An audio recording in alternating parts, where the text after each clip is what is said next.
Las elecciones regionales fueron el día de ayer en Colombia y el resultado fue claro. Gustavo Petro es el absoluto perdedor. Después de todo, la mayoría, por no decir que todos los aspirantes a las alcaldías, gobernaciones y asambleas que eran por el pacto histórico o por partidos aliados, simplemente sufrieron una clara derrota. Y en algunas ciudades como Cali, Medellín, Barranquilla y Bogotá, los candidatos de Gustavo Petro no solo fueron derrotados, sino que fueron completamente humillados.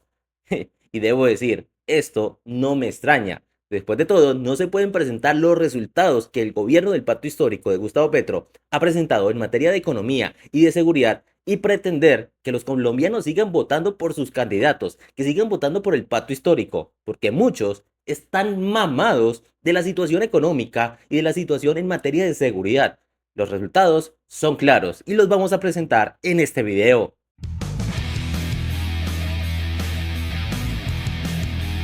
Y es que en las elecciones del día de ayer encontramos resultados tan impresionantes como los siguientes. En Medellín, el candidato de Gustavo Petro y del exalcalde de Medellín, que a propósito renunció para apoyarlo en la candidatura, Juan Carlos Upegui, recibió solo el 10% de la votación, versus el señor Federico Gutiérrez, que recibió el 73.36%. Pobre de Upegui, o como le dicen algunos de sus detractores, Perra Flaca no solo fue derrotado, sino que fue completamente humillado. Pero es un resultado que se podría esperar. No solo era el representante, el candidato del presidente, sino también era el representante, el candidato del exalcalde Daniel Quintero, que a propósito tiene una de las peores alcaldías que ha podido tener Medellín. Y que una de las cosas que más se le cuestionó fue el hecho que una vez llegara a la alcaldía, lo único que hiciera fue repartir puestos a familiares y amigos. Y esto le pasó completamente la factura en estas elecciones. Otro de los grandes derrotados en estas elecciones fue el sirviente más fiel de Gustavo Petro, el señor Gustavo Bolívar, que no obtuvo ni el segundo lugar, sino el tercer lugar con solo el 18.7% de la votación. Aunque esto significa que el ganador fue Claudia López 2.0, o sea, el señor Galán, un político cuyo único mérito es ser hijo del papá. Un político que no vivió lo suficiente para demostrar lo torcido que era. Pero bueno, los bogotanos eligieron. Y pues Galán, en vez de Bolívar, tal vez sí ganaron un poco. Aunque en lo personal creo que Oviedo hubiera sido una mejor opción. Pero a él no le perdonaron el hecho de que uno es homosexual, pero no apoyaba a Gustavo Petro. Ahí hubiera recibido una gran votación. Y dos, se le hubiera perdonado lo homosexual por parte de los conservadores, o sea, lo hubieran perdonado ellos, pero lo que no le perdonaron fue su rechazo a apoyar la fuerza pública en una marcha que hubo frente a eso, un plantón que hubo, pero sí mostró una postura a favor del aborto y otros temas sensibles para la población conservadora de este país. No le pasaron esto, le pasó factura el hecho de estar ahí en la mitad, no ser completamente de izquierda pero tampoco entrar en todo el aspecto ideológico de los conservadores, no de la derecha, de los conservadores. Lamentablemente en Colombia tienes que estar completamente de lleno en lo que es el estereotipo de un bando. O eres de izquierda y eres todo lo que implica de la izquierda y tienes que apoyar a todos los candidatos de izquierda, o estás en el ambiente, en el ámbito de los conservadores, pero tienes que defender todo lo que los conservadores defienden y debes rechazar todo lo que los conservadores rechazan. Es una postura política bastante absurda que vemos acá en Colombia, pero bueno, estamos en Colombia, en un país que aún está completamente atrasado a nivel cultural y social. Ahora, debemos preguntarnos por qué perdió el lacayo de Gustavo Petro, el señor Bolívar, porque es que después de todo, Bogotá es el bastión petrista del país. ¿Qué llevó a los bogotanos a no votar por Bolívar? ¿Acaso tiene que ver algo la financiación y completo apoyo al grupo terrorista Primera Línea? Un grupo que le hizo muchísimo daño a Bogotá y y le sigue haciendo en algunas partes de la ciudad. ¿O será que tiene que ver con la hipocresía que maneja el señor Bolívar y que constantemente se contradice a sí mismo? Como el hecho de renunciar al Senado porque supuestamente no le alcanzaba el sueldo, pero se postula a la alcaldía de Bogotá donde se gana menos de la mitad. ¿Será que tuvo que ver mucho con eso? ¿O acaso es una apuesta más del rechazo rotundo que tiene Gustavo Petro en este momento, dado los resultados. Pero bueno, he hablado de los resultados, pero ¿cuáles son esos pésimos resultados que los colombianos no le están perdonando a la gestión de Gustavo Petro y que llevó al rechazo masivo de muchos, casi todos los aspirantes del pacto histórico y de partidos políticos que son aliados al pacto histórico y a Gustavo Petro? Por ejemplo, las exportaciones en lo que va del 2023 han caído un 30.8%, lo que significa que estamos a punto de llegar a niveles de pandemia. O después de Argentina y Venezuela tenemos la inflación más alta de la región con un 11%, estando muy por encima, prácticamente el doble de la inflación promedio de la región, que es del 5.15%, y del mundo, que es del 5.75%. Y para rematar, también llevamos 7 meses a la baja en cuanto a las ventas. El más afectado ha sido el sector textil y de los zapatos, que han caído cerca de un 20%.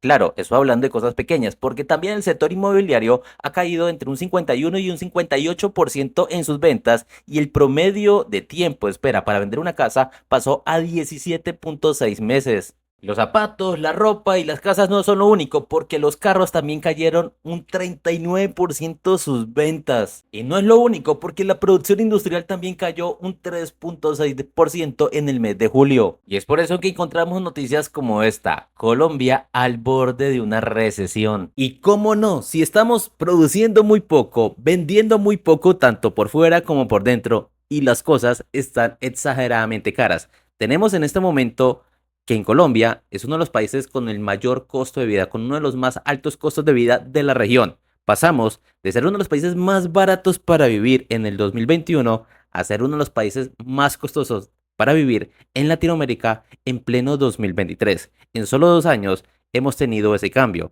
Pero bueno, ¿qué más podríamos esperar? Si una de las cosas que más encarecen los productos, que más aumenta la inflación, es la gasolina, son los combustibles. Y hemos podido ver cómo en el último año ha tenido un incremento del 60% de su valor, o sea, más de 5.000 pesos ha aumentado el precio de los combustibles, eso, solo de la gasolina. Y como ya lo diría el ministro de Hacienda hace unos meses atrás, después de las elecciones regionales viene el incremento del precio del diésel. El precio del diésel empezará a incrementarse después de nivelar el precio de la gasolina. Nos quedan 4 meses. Por lo pronto, no vamos a tocar el diésel en plena campaña electoral, lo que aumentaría aún más los precios de todos los productos, especialmente los de la canasta familiar, que a propósito son uno de los grandes exponentes de la inflación en Colombia. En este momento, una de las cosas más caras que hay están relacionados con los alimentos. Claro, esto solo en materia económica y dejando muchísimas cosas por fuera, como por ejemplo el hecho de que en Colombia está cerca de incumplir la regla fiscal, lo cual sería gravísimo. Pero dejemos eso para otro video. Pero también en lo que lo está haciendo mal, y de hecho lo está haciendo mucho peor que en lo que es materia económica, es la seguridad.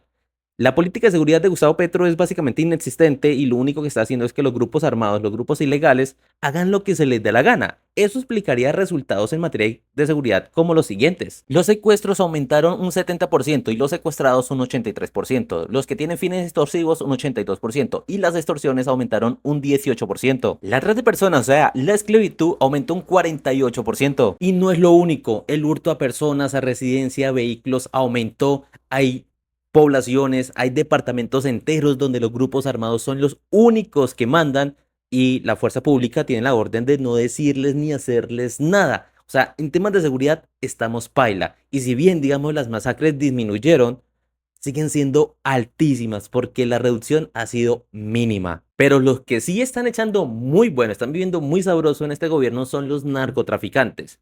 Hasta el segundo trimestre, o sea, el primer semestre del 2023, las incautaciones de cocaína, heroína y marihuana eran inferiores a las del 2022. En este momento, en el último trimestre, aumentaron lo suficiente como decir, son ligeramente superior lo que es la cocaína y la marihuana a lo que era el 2022, pero siguen estando por debajo del 2021. La incautación de heroína sí está por debajo, estamos un 24% por debajo. También hay que mencionar que la erradicación, pues básicamente es inexistente, se ha reducido, o se redujo más bien, en un 80%, lo que ha llevado de que, según un reporte de la ONU, tengamos en este momento uno de los mayores cultivos de coca en nuestra historia y también ha llevado a que varios países, entre ellos Estados Unidos, le jalen las orejas, le llamen la atención a Colombia por la política antidrogas que tenemos. O sea, no tenemos política antidrogas, estamos o el gobierno está permitiendo que los narcotraficantes hagan lo que quieran, la producción de cocaína está por las nubes. Mire, de hecho, hay tanta cocaína en el país que se ha puesto más barata. O sea, las incautaciones se redujo mucho y a pesar de que pueden parecer ligeramente superiores a los del 2022, en este momento tenemos tanto cultivo de coca y tenemos tanta cocaína andando por el país y exportándola que las incautaciones a niveles proporcionales disminuyeron muchísimo. Los narcotraficantes están haciendo su agosto con esta política de la paz total donde los narcotraficantes y grupos de guerrilleros y demás grupos delincuenciales pues hacen lo que se les dé la gana.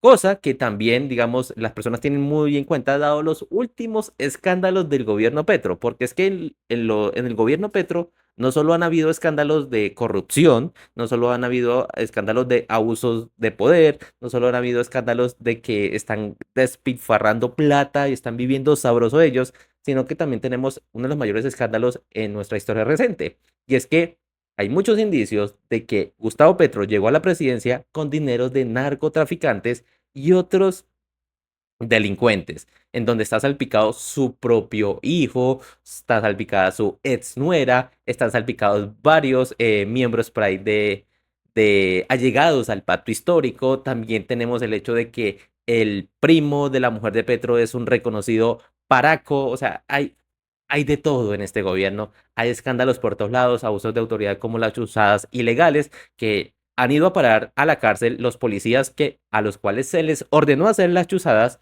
pero la que lo ordenó, o la que todos sabemos, o es un secreto a voces de que realmente es quien era el mayor interesado y la que tenía más probabilidad de dar la orden de hacer esas chuzadas, pues le dieron fuero constitucional para que la fiscalía no pudiera hacer nada, no pudiera seguir investigando. Esas son las jugaditas que ha tenido en cuenta la gente en estas votaciones regionales. Las personas no están dispuestas a perdonarle tantas faltas de respeto que ha tenido Petro con los colombianos, no solo en materia de economía y materia de seguridad, sino que siempre llega tarde, deja plantado a todo mundo, se pierde por ratos y nadie sabe qué hace el presidente. La vicepresidente es de lujo, está para despilfarrar dinero a lo loco, porque ese Ministerio de la Igualdad pues nos cuesta un mogollón de plata y bueno, estamos hablando de una persona que dijo que iba a reestructurar algo antes de tan siquiera haberlo montado. Entonces, todo esto se reunió, todo eso hizo que las personas en estas elecciones regionales le dijeran, basta Petro, no le creemos nada y no queremos saber nada del pacto histórico.